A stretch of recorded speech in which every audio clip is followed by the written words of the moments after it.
After much anticipation, Ambassador to the EU Gordon Sondland gave an explosive testimony during another busy day of impeachment hearings. Here are your 5 fast facts. Number 1. In his opening statement, Sondland said he tried diligently to discover why the military aid to Ukraine was suspended.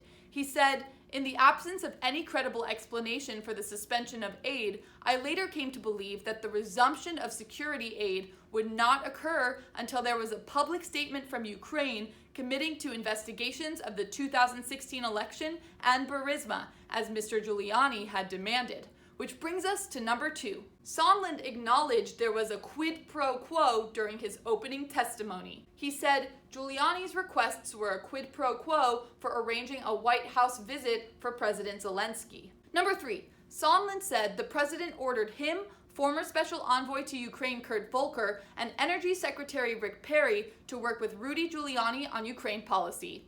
Even though they were uncomfortable with Rudy Giuliani's role and associations, he said, "Our conclusion and the conclusion of the 3 of us was that if we did not talk to Rudy, nothing would move forward on Ukraine."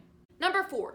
According to Sondland, everyone was in the loop and aware of the quid pro quo, including White House Chief of Staff Mick Mulvaney, Secretary of State Mike Pompeo, Vice President Mike Pence, former National Security Advisor John Bolton, along with several other top officials. In fact, Sondland brought his emails to prove that he made Pompeo and Bolton fully aware of what he, Volker, and Perry were doing with regard to Ukraine policy. Number 5. Remember last week when Ambassador Bill Taylor testified that one of his staffers, David Holmes, overheard Sondland on a call with Trump the day after the infamous Trump-Zelensky call?